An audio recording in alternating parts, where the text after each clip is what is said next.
ত্রিপুরাকে দেশের অন্যতম বিনিয়োগ গন্তব্য হিসেবে তুলে ধরতে আজ থেকে শুরু হয়েছে ডেস্টিনেশন ত্রিপুরা বিজনেস কনক্লেভ 2026। রাজধানীর হাওয়ানিয়া আন্তর্জাতিক অডিটোরিয়ামে এক অনুষ্ঠানে 2 দিনের কনক্লেভের উদ্বোধন করেন মুখ্যমন্ত্রী ডাক্তার মানিক সাহা।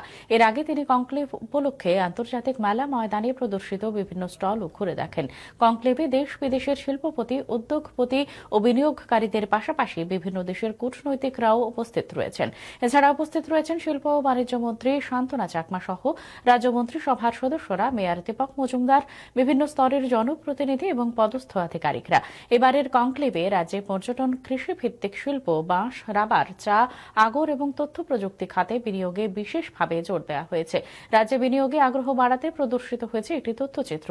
বিভিন্ন স্টল প্রদর্শনকালে সংবাদ মাধ্যমের সাথে কথা বলতে গিয়ে মুখ্যমন্ত্রী আশা প্রকাশ করেন, এই কনক্লেভের মধ্য দিয়ে 1 লক্ষ কোটি টাকার উপর বিনিয়োগে মৌস্বাক্ষরিত হবে।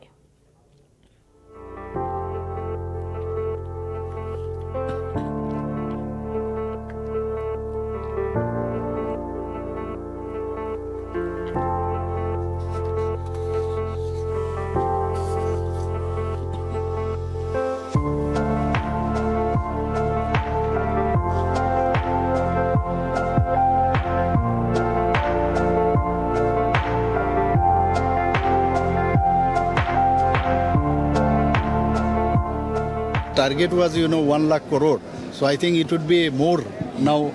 What I have been informed that about 1,000, that means 1 lakh crore for 500 people. Now it has increased to 1,000.